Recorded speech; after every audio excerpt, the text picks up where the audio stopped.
All right, welcome to In the Vet's Office. I am your host, Dr. Josie, and I am so excited about this week's episode. We have the infamous OG social media sensation, Doug the Pug, coming on. He, I'm pretty sure, is the most followed dog in the world. And we have producer Morgan here today. Hello. Not near as important as Doug the Pug. Doug the Pug takes the cake, but you're a pretty close second. Glad to be here. So before we jump into our interview with Doug, we are going to do our case of the week. So this case happened back when I was living in downtown Chicago. I was a fairly young veterinarian. It was just another boring day in the office when all of a sudden this young man comes in very shaken up in shambles. He had been out on his patio drinking his morning coffee, reading his newspaper, and all of a sudden a cat came falling out of the sky. Oh my God. And onto the table of his patio.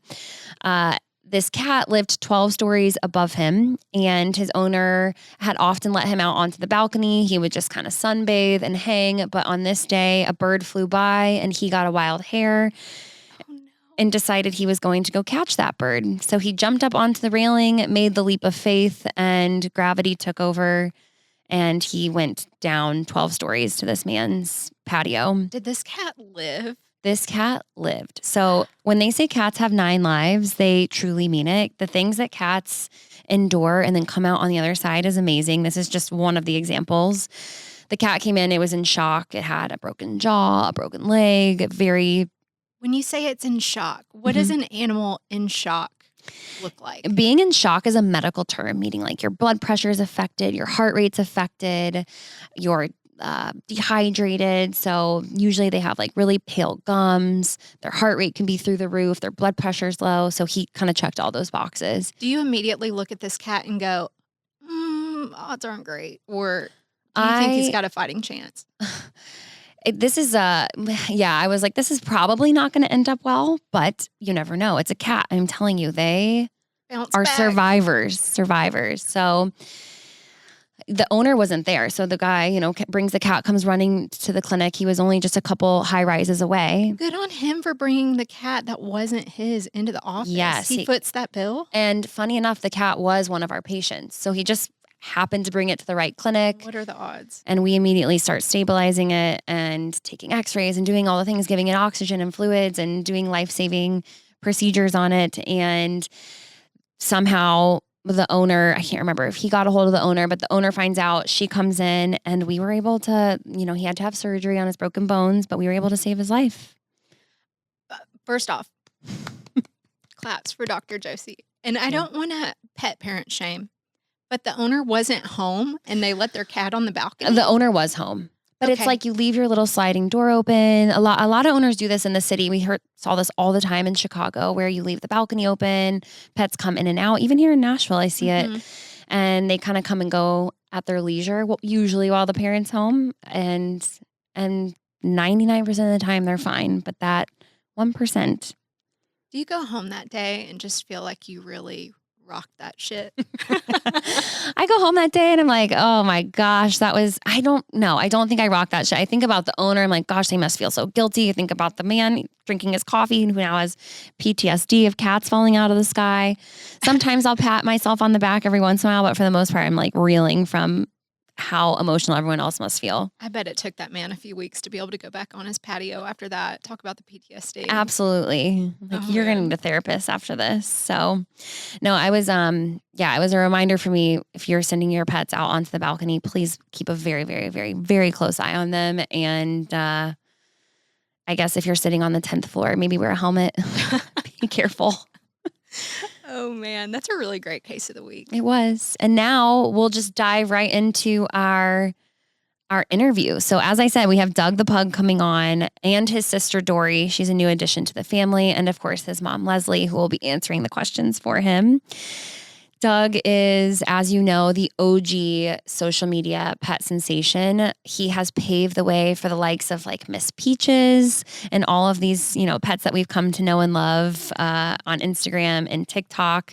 He has over 18 million followers across his social media platforms, and he is probably the most famous dog in the world. So he's more successful than we'll probably ever be. Oh, He is more successful. We will never come a tenth of as close. That's just the success that Doug pug has. walked so Alex Earl could run. Exactly.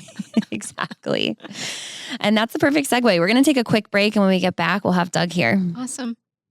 All right. In the vet's office, we have Doug the pug, who's here today with his mom, Leslie, and his baby sister, Dory. I'm so excited to have you guys. It's Dory's podcast debut. Oh my God. I mean, Doug is he is a veteran in this. He's like, I'm over it. But Dory's here. She is ready to go. So I'm excited. It's her first podcast. We're probably going to hear a lot of snores today. Doug is like in total chill mode next to me, and Dory is all about this. She's at attention. She's ready to go.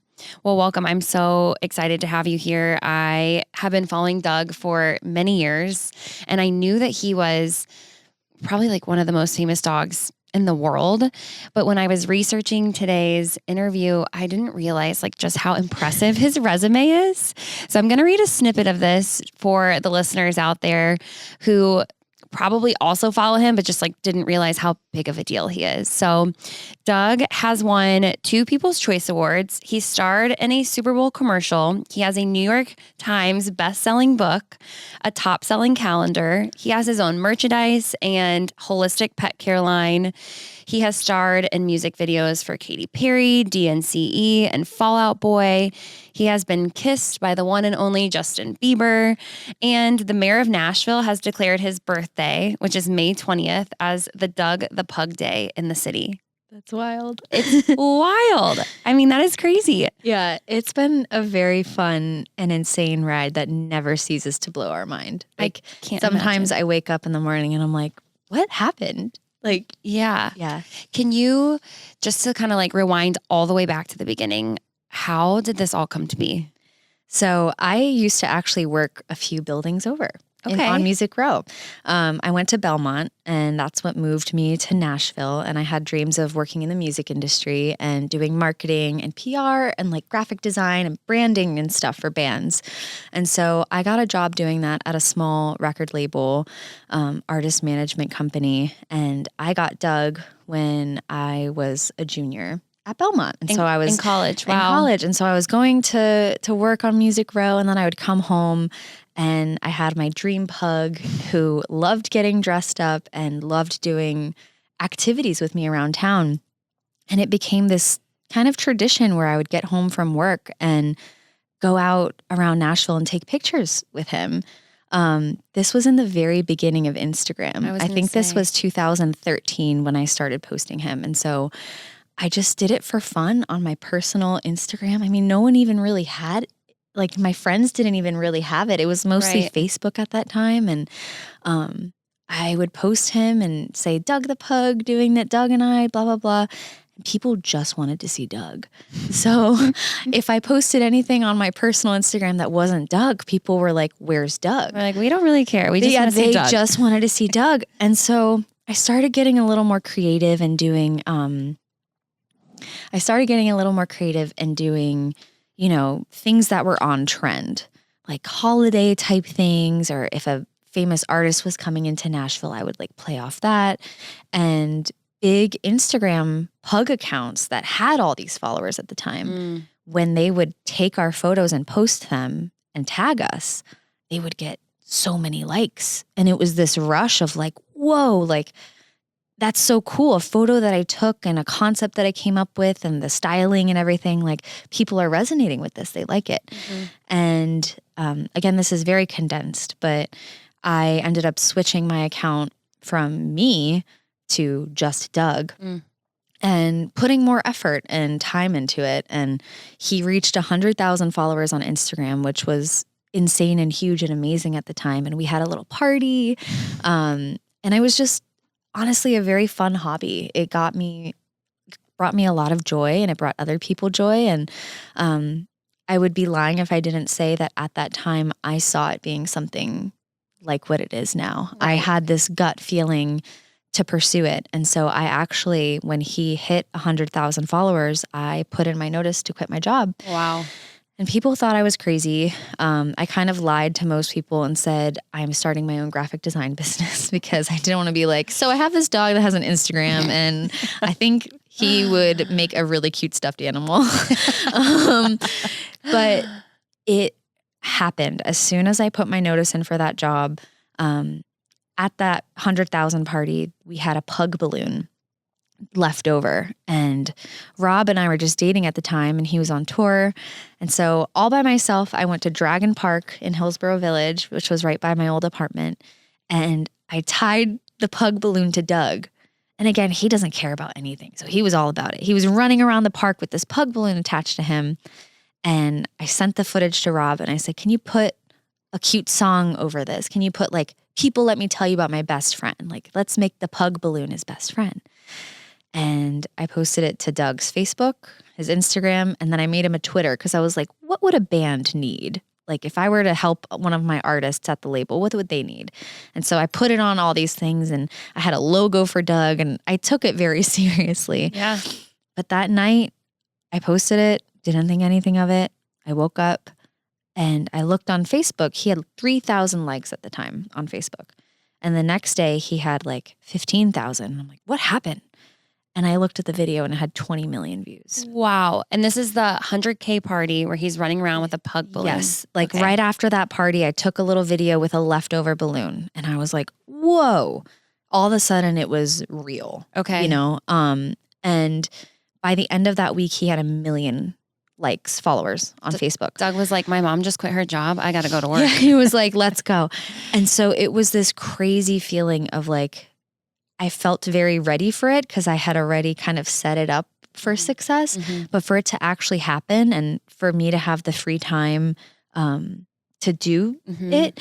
So Rob luckily got home from tour right around then, and we just started making videos. I mean, every day we were coming up with like, let's dress Doug up as Harry Potter and call him Harry Pugger, or, you know, all these popular TV shows, The Walking Dead. I dressed him as a zombie, and we were crazy people running around Radnor Lake with our dog with dressed as a zombie. Dressed as a zombie, and like, but we didn't care. It was just this very exhilarating time. And within a few months we had a book deal, and later that year we were going on a book tour all over the world. We went to London. Did he hit his first 1 million followers that year?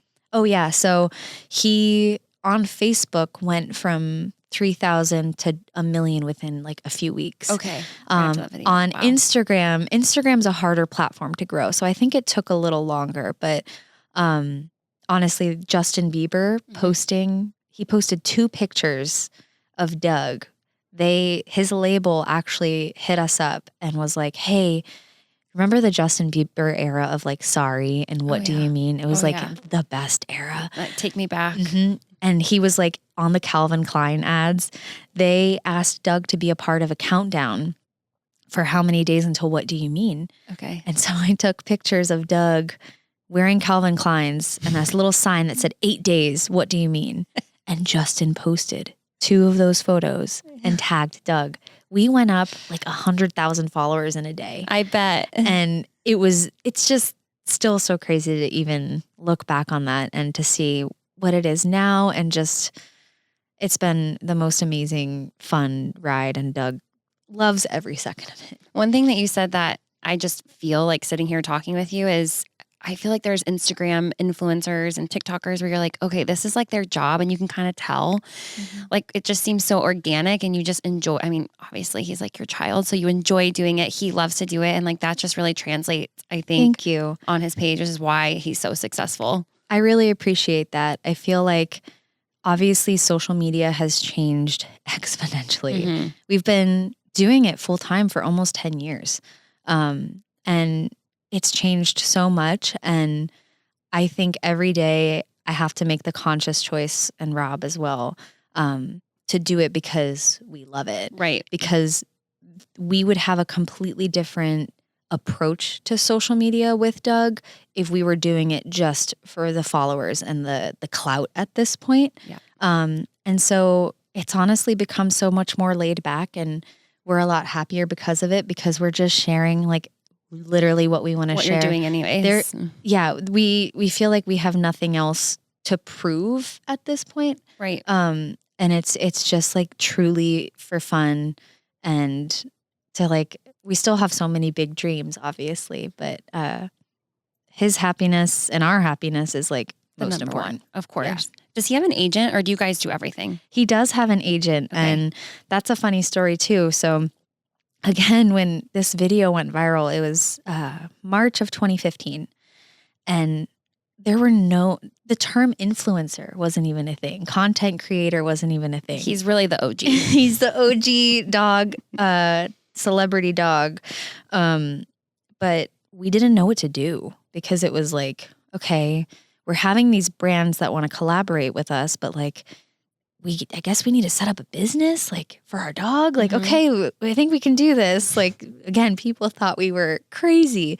And we met our agent at a wedding, and she was working in the music industry, but came from the agency world. And she was like, I think we could do this, guys. Like, what if we just did a 6-month trial contract? I'll pitch you to the brands. I'll negotiate for you. Like, let's just see what happens. And her name's Dory. She has been with us for almost 10 years now.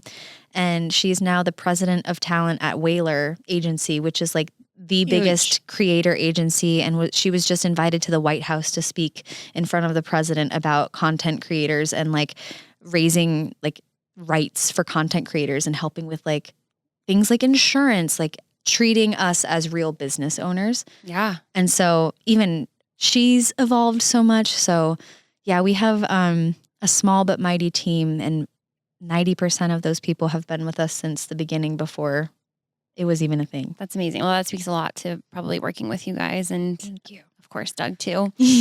Has there been, I mean, from all the concerts and red carpets and sporting events, has there ever been a moment where you're like, I cannot believe that? I'm sure it happens all the time, but like, what is the moment where you're like, I can't believe this is happening? So this was my go-to answer. I have a lot of moments where I'm just like, it feels very out of body. I've had to learn that before we walk into something where we're like, okay, this is crazy, I have to like be as present as possible, because afterwards, when it becomes just a memory, it's just so weird. You're like, did I just black out? Yeah. Yeah. So Shakira flew us to Barcelona. Sony Latin, her label, hit us up and they were like, we want Doug to promote her song El Perro Fiel. And it was like a natural thing. And they're like, can you come to Barcelona next week? And we're like, okay. And they're like, oh yeah, and you're going to shoot with Shakira. And this time, this place, it ended up being at her house. Wow. And it was so low key and laid back that we actually like got to spend the day with her. Amazing. And she was so lovely and so beautiful and kind and loved Doug, and Doug was playing with her kids.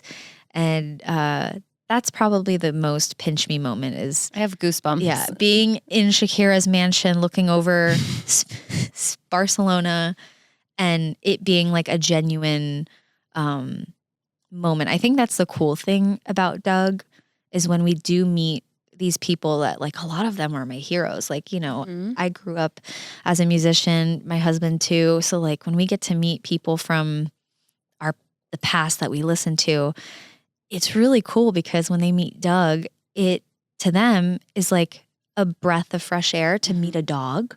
You know, like they're not on. Right. They are just solely excited to meet a dog. Right. And so we get to kind of see people for who they are. Oh, hi, Dory. Dory has jumped off of my chair and now she's like, I want to see You my wanna brother. come? You Oh, can hang, Come sister. here, baby. Oh, Yep. there we go. There we go. 2 pugs in That's the chair. a good shot. Okay.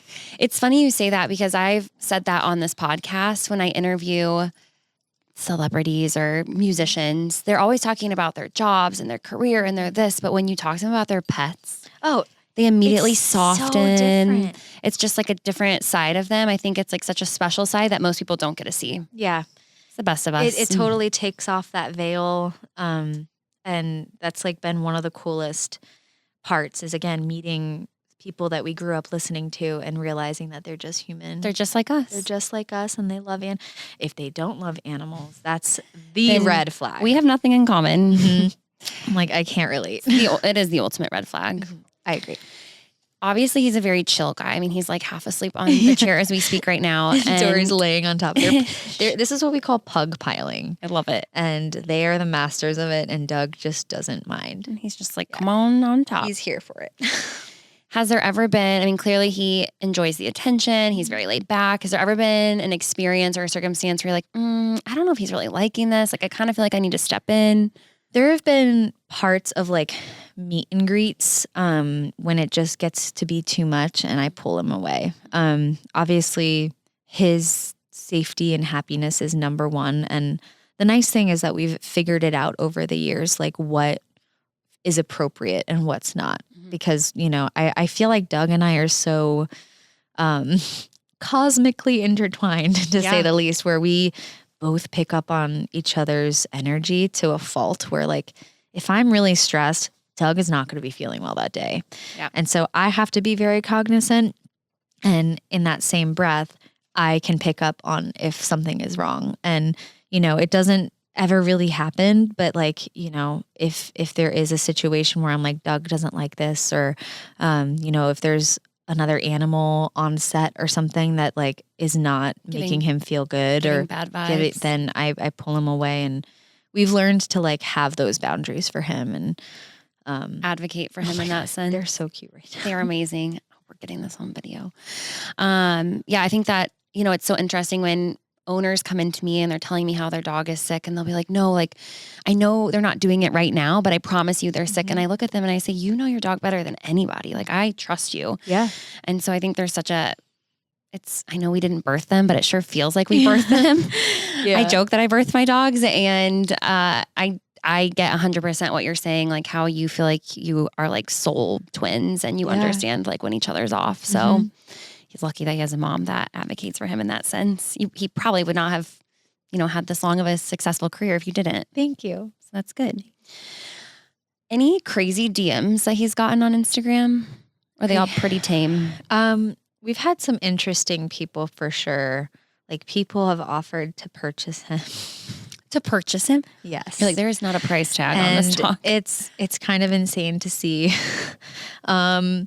That's really crazy to me. It's very strange. Are they throwing out numbers? It's very strange. Or like, there's a lot of people that think that it's like almost like they live in our house. It's like they know all these things. I'm like, how do you know that? Like, I've never even posted that. It's mostly like people just loving them and being sweet. I think, again, the crazy part is like when someone shows up in our DMs that's like from our past. Like, when I was young, you know, Backstreet Boys, biggest deal. Like, still, I'll listen to it and it brings me right back. And then Nick Carter's just like, hey, can Doug come? I want to hang out with him before the show. Can we make a video? And it's just very wild to get a message like that. And then you realize that it really was him. It wasn't like his agent or manager or something. Right. Oh, smell. Dory's arm is literally around Doug. This is a perfect segue because I was going to ask, I know Dory's a new addition to the family. She, from what I have seen, was rescued. I am really interested in how she came into your family. How's Doug feeling about having a sister? Yeah. So we had talked about getting Doug a sibling for quite some time, and we didn't know what it would look like. I knew that I wanted to rescue, and I followed a ton of pug rescues and was just like, okay, I'm going to leave it up to the powers that be. And if I see a dog that I know the moment I see the photo, I know that's our dog, we'll pursue it. We'll figure it out. I've just got to let it go and see what happens. And it was a crazy kind of 6, 7, 8 months of waiting. So not to get too heavy on here, but Rob, Doug's dad, my husband, was diagnosed with MS almost a year ago.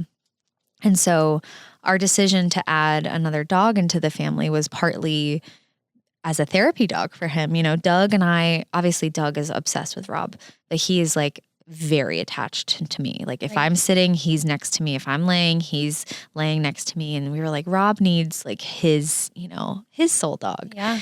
And he was actually in his 1-year MRI, 6-month MRI, something. It was a very important scan. And so I'm like in the back room at Vanderbilt Hospital. He's in there. I'm like doom scrolling, you know, like Doug was not with me. I'm just kind of all alone.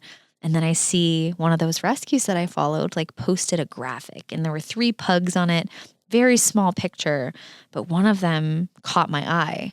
And I'm like, oh my gosh, she looks like Doug. Like, that's crazy. Cause Doug, you know how it is with your dogs. Yes. It's rare to see another dog that like Yes. really looks like your dog. But when you do, it's like, whoa. And that happened. And so like I start messaging the rescue.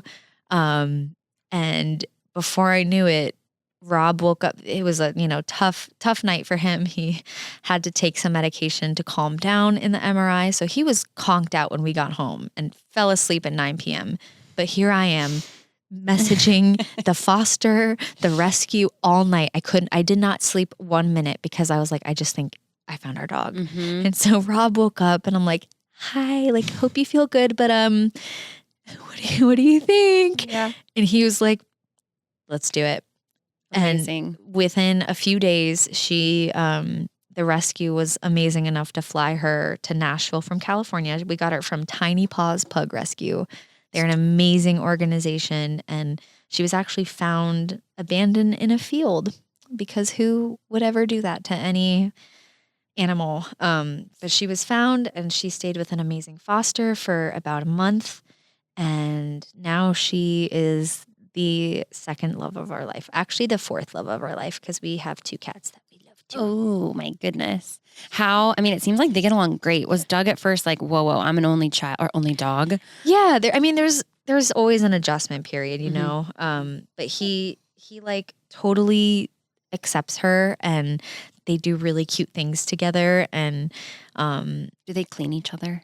no. Oh, sometimes Gosh. Doug has done that before. We got it on video. So he did cute. it once and I was like, maybe this will be a thing. Yeah. It hasn't been a thing.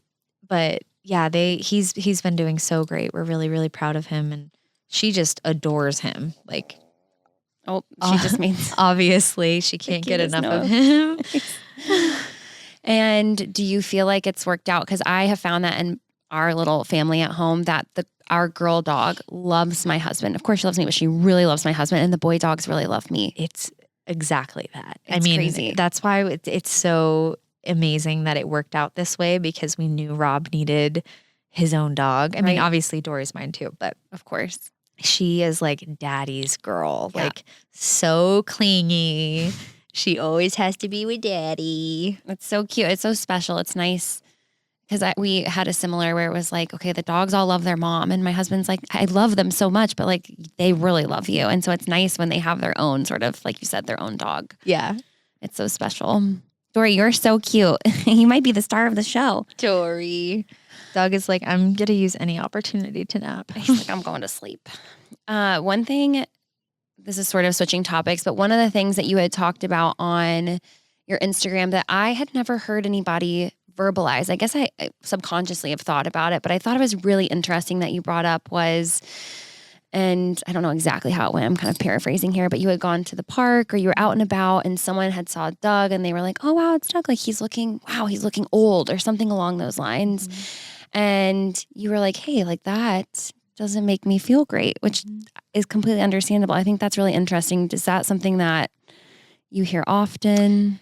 Yeah. So I find that, it is a very common question to people are curious. How old is your dog? Mhm. It's one thing with Doug, but I think anyone that has an aging dog is going to get these questions. And the issue isn't asking the question. The issue is when the person, or I in this case, says how old he is, they make a visible reaction Mhm. that has no purpose other than to make you feel bad and think of the worst.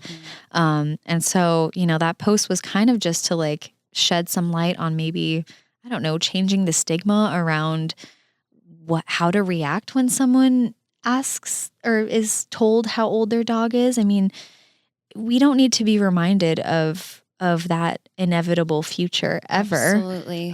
Obviously it's a thing, but like I'm here to enjoy every single day. And why don't we turn that into like, wow, he looks so great, or like, good for you. Like you must be taking such great care of him. Right.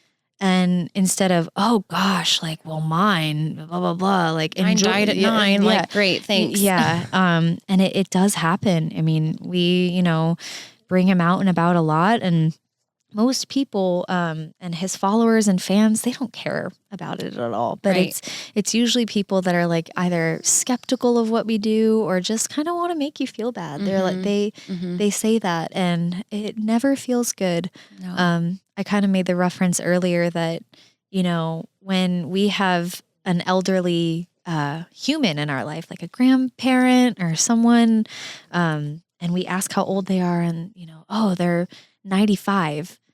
We don't go, oh no. We go, wow, that's amazing. What a long, beautiful life. Like, I hope they keep going, grandma. Like, hell yeah. Yeah. Instead of like, oh, Oh like, God, my grandma died at 70. yeah. It's not necessary. Yeah, I think that's such a good point. It's something that I hadn't really thought about, but I think it's so important. Like we talk about this on the podcast, anticipatory grief. And a lot of my listeners really like felt that they feel this a lot at home, and it's preparing for your dog's passing, which of course you want to live in the moment, but it's something that as a dog owner, your time is finite. It's something that you think about. And the last thing we need is other people and outsiders like bringing it to our attention. Like, let us just enjoy each day with them. Right. 100%. So I think that's a good, like, for us to all be aware of when talking to other dog owners, especially with senior pets. I think, chances are when you meet someone who has their dog with them, they're obsessed with their dog. Like that's a family member. Right. And only positive things should be shared about a family member. If it were a child, they wouldn't be saying things like that. And obviously dogs are not children, but to me, my dogs are my children. So it does hurt, and it is taken personally. Yeah. But yeah, I think everything should be positive and good vibes. Obviously, that's not the way the world works. But when I meet someone's dog, I always say good things. Always. On that note, Doug looks amazing for his age. Thank you. The first thing I noticed as a vet, I'm like, wow, his weight is perfect. Yes. He looks amazing. Is there anything you would attribute to how great he looks for 12? Yeah. So starting at a young age, he actually had a very severe health scare when he was younger. We gave him it was prescribed a pill for his allergies, and he ended up having like a very rare reaction to it, and his blood platelet levels went life-threateningly low. And oh my gosh, Dory. At the time, I had no idea about nutrition, about, the products in my home. We hadn't dealt with any health issues ourselves. And so that really kind of woke us up to like, what are we doing that we could do better or more naturally for Doug? Mm-hmm. And so we started using, more natural ingredients and products. And honestly, him not being kibble fed for us personally has made the biggest change. Well, he looks amazing. Thank you.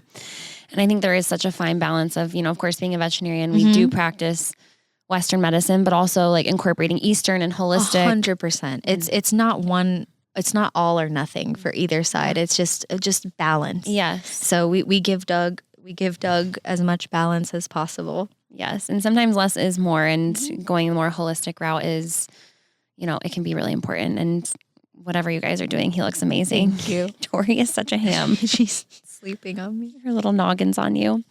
So typically on this podcast, we'll start with, I'll have listeners call in and ask questions, and then I answer them. Today, I figured we would do something a little different, and I asked our listeners if they had any questions about Doug. Perfect. So I'm going to ask you some questions that people are dying to know. Okay, I'm ready. Does Doug have a morning or bedtime routine?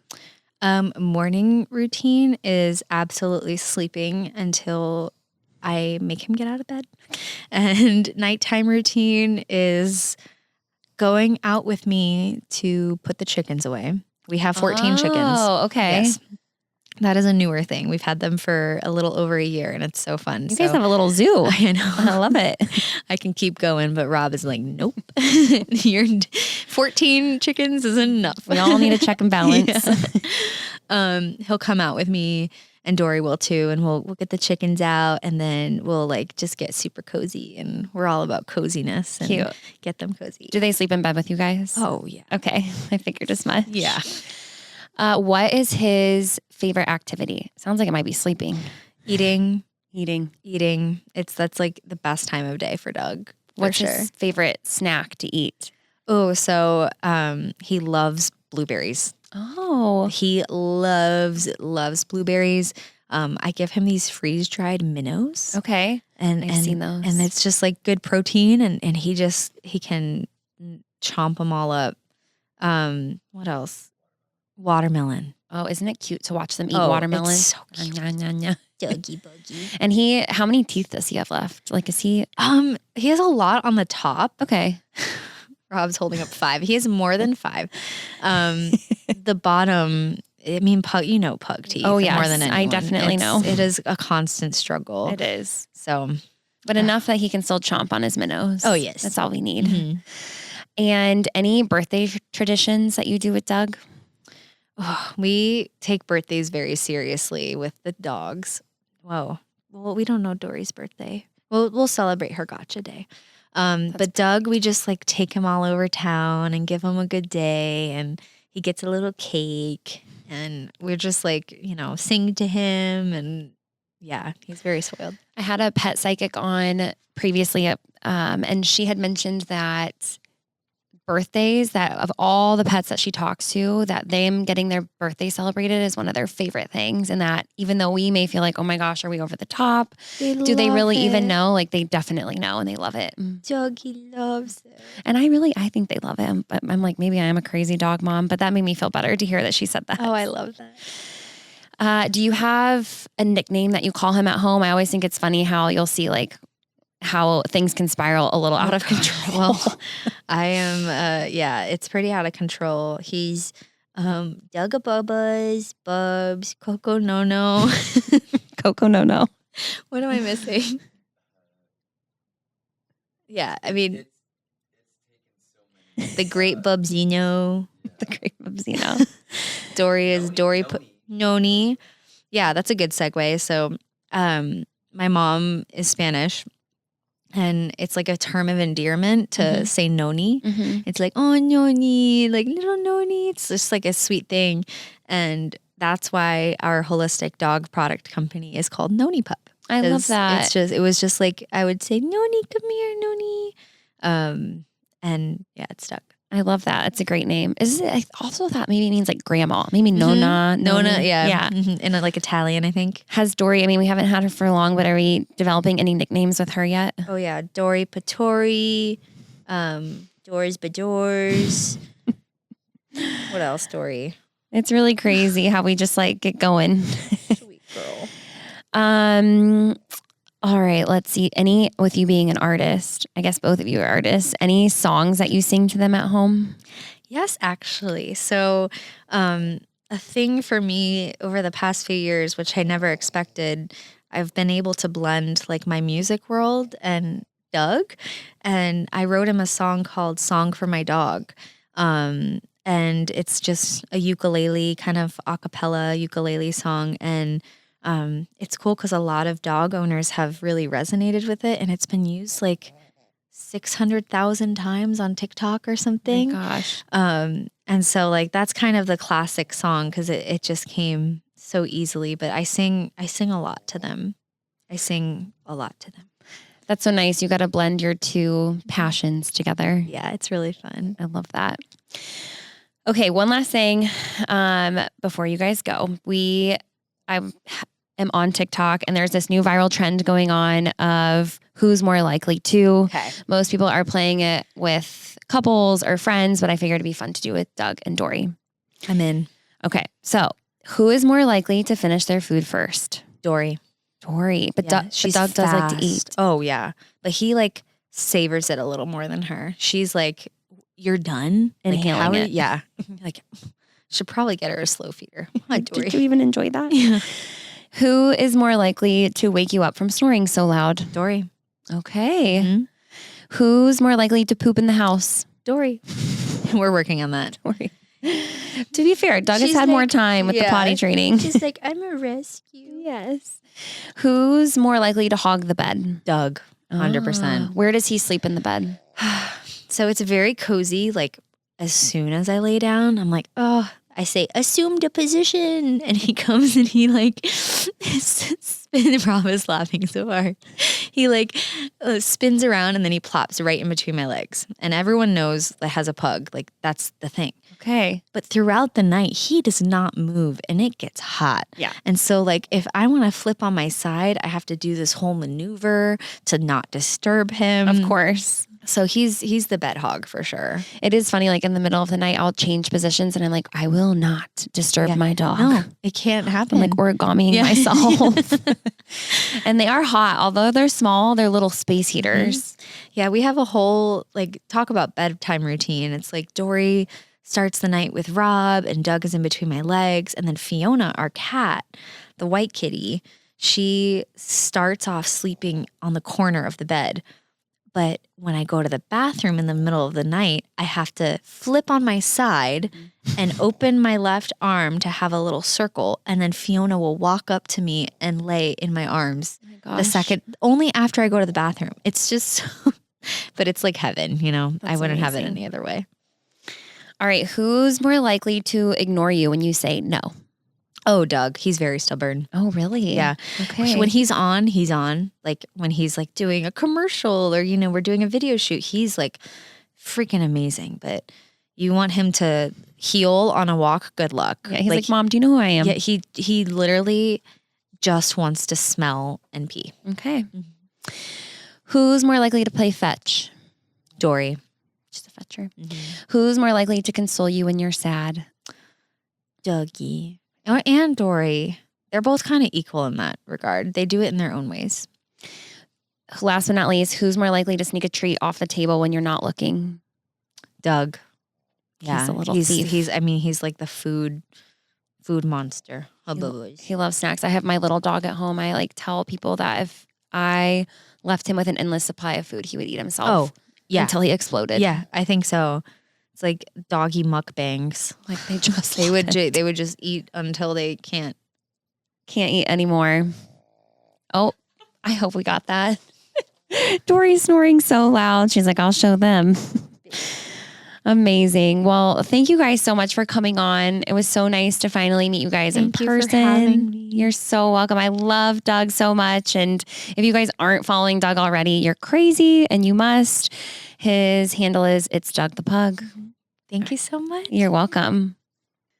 That was such a great interview. I loved having Doug and his sister Dory here. They were so cute. They were so cute. And all of you listeners out there, if you were hearing snorts and snores and farts and all the things, that was them really enjoying it. We definitely picked up a lot of their sounds, but they were adorable. That's just pug life. I guess so. You get the sounds and they're so cute. And Doug was sleeping most of the time. I think this studio has the effect of like putting dogs to sleep. You know what I've noticed? Ever since you had that pet psychic on, all the animals are so chill when they're in the space. I don't know what she did in here. She said she did some Reiki on Saya, so maybe she like left her I think calming so. energy. Because Doug was so active before he got up here, and the second he sat down, He was like, night night. good night. Good night. I loved him. Glad he was able to take a little snooze. Yeah, While that's he what we're was here here. for, you know? Exactly. All right. Well, we'll jump right into our paw and order. All right. In honor of Doug the Pug, I made this paw and order edition for brachycephalic breeds. Those are going to be our smushed face breeds, like our Frenchies, pugs, of course, English bulldogs, Boston Terriers, boxers, Shih Tzus, which Morgan has one of. I sure do. And she snores a lot. They are little snorers and they are so stinking cute. And I know I've talked about this 100 times, but they just cannot breathe as well as dogs with long snouts can. So any dog can overheat, but brachycephalic dogs are way more likely to overheat. So on days where it's over 80 degrees, if it's super humid outside, I highly recommend not going outside for long periods of time. If you have to go outside, like let's say you're on a patio or you're hanging out, make sure they have access to shade and plenty of water.